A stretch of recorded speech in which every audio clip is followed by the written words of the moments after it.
Well, hey guys, welcome back to TrainWorldTV. Today we're taking a look at a very important step on any layout.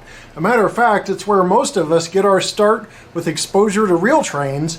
It's a grade crossing where the crossbucks are at a intersection with the road and the railroad, and you have to stop to let the train go by. As kids, this is where we first fall in love with trains. So today I'm going to show you how to somewhat realistically recreate a road on your layout, merge it in with a backdrop perhaps, and then you can run trains and use that grade crossing whistle or horn more often on your layout. Let's get started next. Okay, let's start with materials for this road project first. I picked up some Smooth It road system. I've also picked up the road system learning kit and grade crossings. All of these items are from Woodland Scenics. These are steel plate grade crossings, and they mix in nicely with the color of road that we'll be using on this project. All of these items available from TrainWorld.com, but that is not all. You also need a ruler, and as you can see on this ruler, you need something you can mark on to mark areas like I have between the 9 and the 12 and roughly 3/4 area on this ruler. Now what I have here is a backdrop from TracksideScenery.com, and if you look closely in this area of the backdrop, there's just a tiny bit of road here, and I've measured from this point to this point and marked that on my ruler, and we have an asphalt type road which is going to work great. But this road here is going to be a point I'm going to mark now on my layout so I know the width to match up the backdrop to. If you're not doing backdrops or you're painting your backdrops later by hand, you don't really have to do this step. You can just start working on the road on your layout. As you can see, I have taken the width that I measured of the road and drawn a line, especially important at where your backdrop is met with your road, but not as important as you sway away, because you know roads are uneven, especially country roads. They're not going to have a perfect straight line, but I've drawn some rough lines here on where I want my road on the layout. I got a very troublesome sticker there, but I'm not worried about that because it'll be covered up here soon. Then I continue that same width across the tracks here, drawing a line in between the two tracks, not on the tracks, but then all the way to the edge of your layout where eventually a piece of fascia will finish this scene. Now let's look at our materials again, but this time outside of the box. In the Woodland Scenics kit, this right here you'll be able to apply your top coat to once the road dries. But let's not get ahead of ourselves. You also need this piece here that will help smooth out the Smooth It, no pun intended. Road paving tape or road system paving tape, which I have some extra of just in case my road is a little long. I want to have that on hand. I like to build it up in layers, so I like extra on hand, but that's included in the kit. You've got the Smooth It itself in a bag, and the other Smooth It road system kit just really has more Smooth It in there. And then there is some sandpaper, because that can help you weather your road once the asphalt is applied and dried, the asphalt paint. And then this piece right here is a hard piece that helps apply that Smooth It in its liquid form to the area and helps evenly distribute it. So I've got the paving tape from the kit out. I prefer to use what's provided in the kit first before I get into the other stash of items. And you want to set your edge of the paving tape up against the wall here, the same width as your road. You're basically going to create a dam of sorts where this Smooth It is going to go. So you want the right width. And it's not terribly important because The sides are going to determine that, but you want a good area that is wider, just slightly wider than your edges, to place back here on the back end. So you're going to peel the adhesive backing off of that once you've determined the width and place it where it's going to meet the backdrop.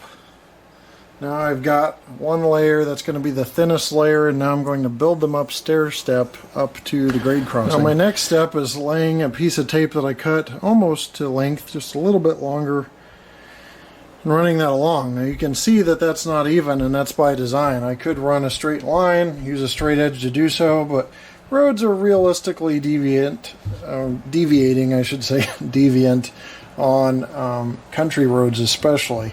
Now once you get to the point where you're up to the grade crossing, you're going to want to cut short of the ties. So you just cut right there, and that will help create where your Smooth It is going to end up. Now make sure you're pressing this down so there's no way Smooth It will seep out under there, but it's thick enough consistency. It's not like water where it's just going to go anywhere there's a break, but it's better to be safe than sorry. Now is a good step to test fit your grade crossings. Different brands are going to have different thicknesses, different widths and lengths. So you take your grade crossing here and you see where that's going to land and how it runs straight up against the ties. In this case, you can run straight up against the ties without any problem, as you can see there. Now you can either thin the road enough to have the grade crossing just be one width of panels across, or you can widen the grade crossing where it starts before and ends after your road. Now we have our basic outline for the paving tape. Now we're just going to multi-layer to gradually stair-step this up to the grade crossing, work on the center area and the other side as well. Now that you have your base layer down all over, you want to build it up to where the top of the top layer of paving tape is even with your rails for this area, and then taper it out past that. So you can see the stair-step approach I took to slowly build the road up to track level. Again, you can use other surfaces, so you use less Smooth It and you don't have to apply so many layers.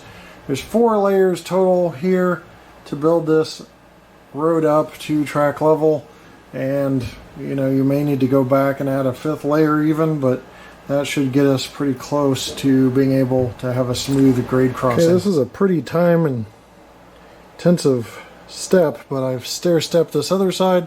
As you can see, it's pretty evenly spaced. You want it even on each side or close to it as you build that road up to the grade crossing. Just for reference points, there are 5 layers on the side, 3 layers up at the grade crossing.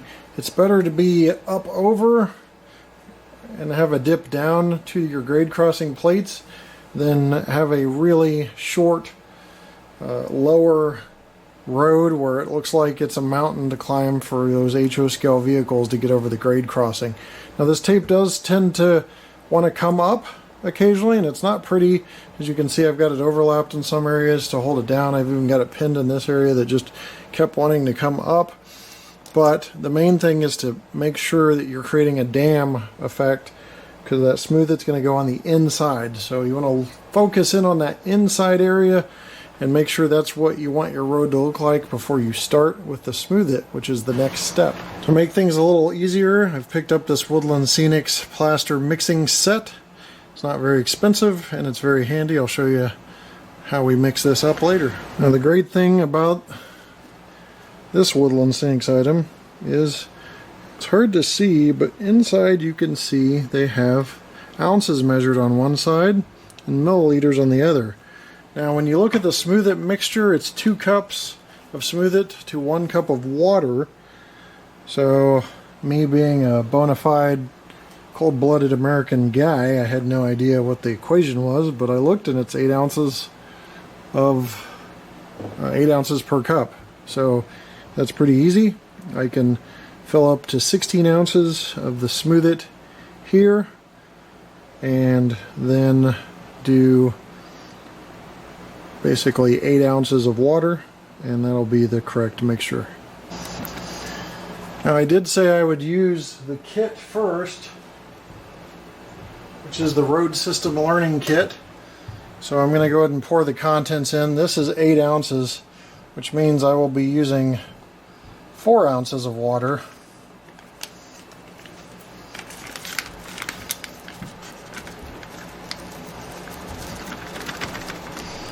Probably should have kept that away from the track, but hey, this isn't an expert operation here. Sure enough, that runs up to the 8 ounce mark, and with that being a mixture that we want to work on an incline on, it actually says on the instructions you could do 2.5 parts Smooth It to 1 part water. So we may be using even less water than 4 ounces here. Then once we mix it, or once that's entered into this container here with the water and Smooth It mix, it just sits for a couple minutes, then you mix for a couple minutes. So another marker in here, we're shy of the 4 ounce line to push closer to that 2.5 mixture rate, because we are going on an incline up to the grade crossing. And it just says to let the cold water sit for a couple minutes, so that's what we're going to do. Alright, it's stood for 2 minutes, so now I'm going to mix for 2 minutes. I believe that incline mix is just not right for me, because it's just a little too thick. So I've added that missing water that I had tried to make the 2.5 ratio with. But what you're looking for is a consistency of about cake batter, a little thicker. A little thicker will definitely not hurt, because that just means it's not going to seep out everywhere. And the instructions here say to mix this for 2 minutes. And just like you would with baking, which I don't know much about, you want to get all your ingredients in there and get it nice and mixed. Now, this is looking a little clumpy, but what we'll do when we apply it is make sure that we smooth it out, no pun intended again. Now, if you have your scenery done, that's fine. If you don't, that's fine, because once this is dried, you can painter's tape this off and run scenery all the way up to the road edge. I don't have scenery done in this case, but I will show you at the end of the video what a completed scene looks like from the last time I did this exact same process. So you'll be able to see what a completed scene looks like, but I'm not sure what I want to do with this area with rolling hills and such. So I'm going to actually just abstain from surrounding scenery and even the backdrop, and just apply the road and show you how that's done, and apply grade crossing signs later and the grade crossing plates. So now we're going to apply the Smooth It, and it's thinner at the beginning levels, so we'll do that first.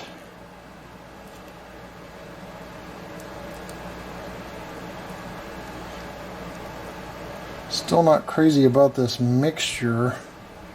It's looking a lot clumpier than the last time we did this.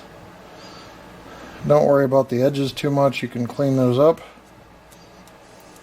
or make a mess with your fingers if you want. I'm going to apply a thicker layer here at the grade crossing, and then work your way out. Now we can start working on the flattening process of this road.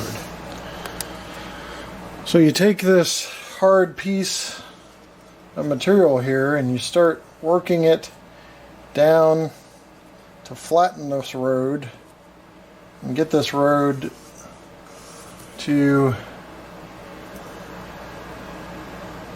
adhere. Extras you can wipe off.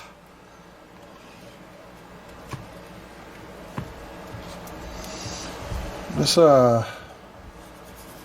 thickness is a lot different than what we had before. I don't know if it's my water type, but I've done the same ratio, and it is definitely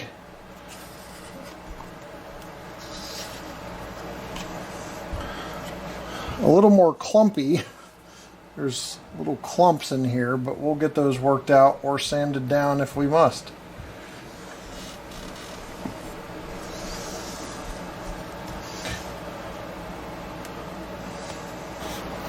Okay, I'm not really crazy about this consistency. I used the equation of water on the high end for this Smooth It, and it came out a little chunky. It smoothed out a little better as you use these pieces here and even the popsicle stick. So we're going to let this dry. Luckily our saving grace is a sanding block, or the sandpaper that they included with the kit.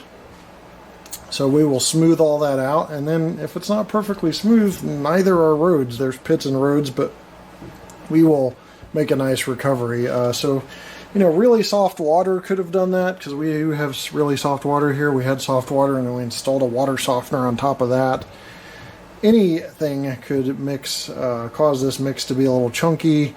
Age of the mix, you know, what conditions it was stored in or whatever, but per the instructions we ended up a little thicker than I saw in my previous videos. It was more like a milkshake in the previous videos, and this was more like a cottage cheese with until we added more water, and still a little clumpy after that.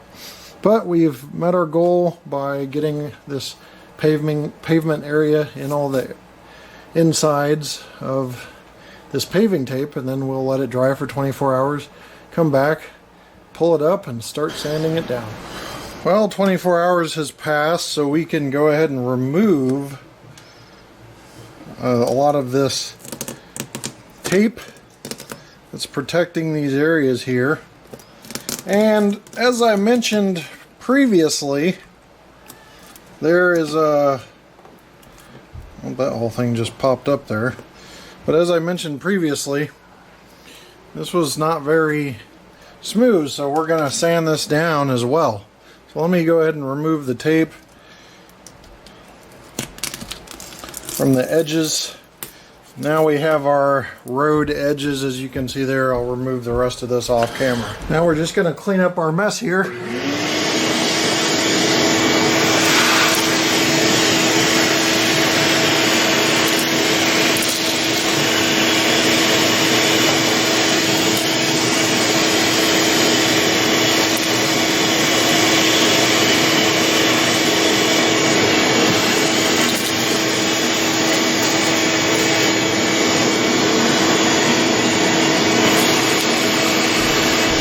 Another thing you're going to want to do is make sure that the Woodland Scenics grade crossing steel plates are positioned to where there's clearance. If there's not, take a file, shave down a little bit off the edges of your road. Okay, so this is a plaster, so it's going to be delicate. When you shave it down, you got to be careful with the sandpaper, but you're still going to get cracks a lot of times. I've had every road I've done with cracks. I'm sure there's people that have a better technique than I do. But we're just trying to get some of those imperfections out of the road. Well, you leave some too, because it looks like an old paved road if you leave the pits. Now for the cracks, you can leave those because that's a realistic thing in roads, and you're just going to cover it up with top coat, or you can mix up some more Smooth It and apply a very thin layer on top and wait for that to dry. We are going to take option 1 on that. I've kind of gotten this piece straightened out. I'm test fit the grade crossing steel plates, and we've gotten this piece straightened out, and I'm going to work on this back section next by sanding it off, but I'll save you the misery of watching the boring process. So we take our top coat here and we just shake it up.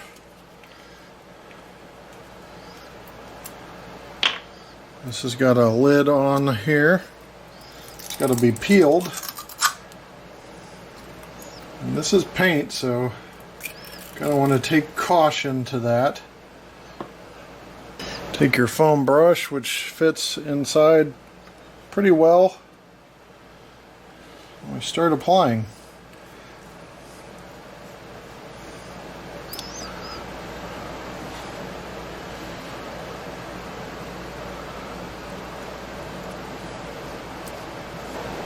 Okay, we didn't use painter's tape, so we've got quite a mess here, but as you can see, we got the road painted. All we have to do is glue these down, these grade crossing areas here. And then I'm going to take sandpaper, and you'll want to get fine sandpaper. This is 180 grit. We're just going to very lightly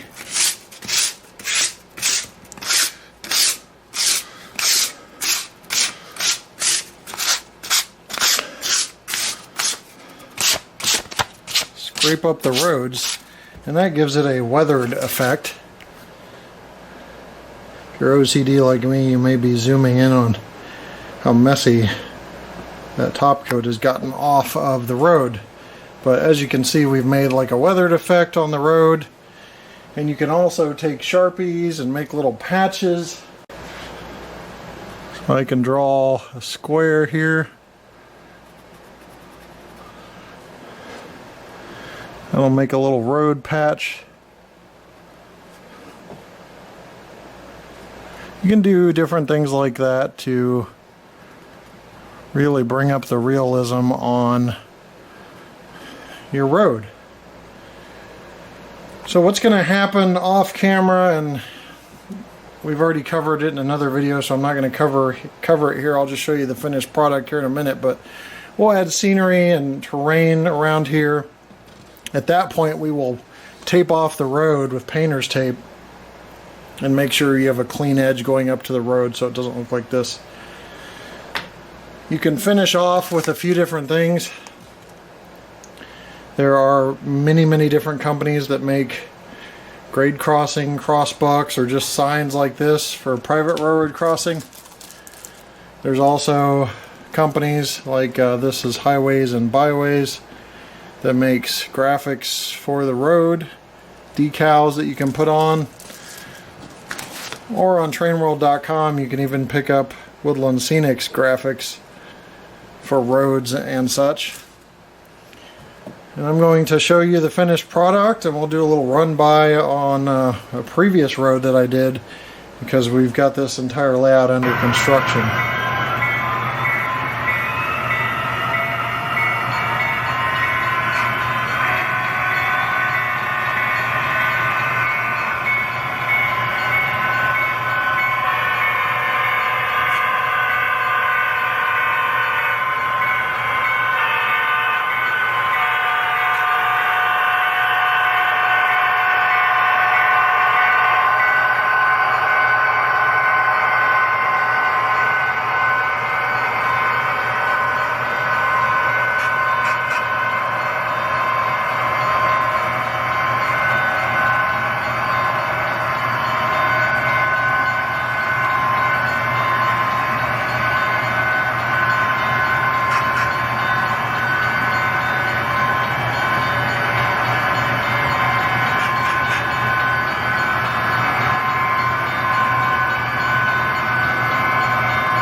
Well guys, Woodland Scenics kits and other available tools to you make doing these roads very easy. So I hope you're able to follow along and learn a thing or two. Be sure to comment if you have other techniques you like using for roads. There's different things you can do, such as just put pre-printed roads right there on your layout. So I'd be interested in hearing what you have to say. This is a community of modelers that help each other out, and I'll try to chime in as well or respond to any questions. Thanks for watching, and we'll see you next time right here on TrainWorld TV.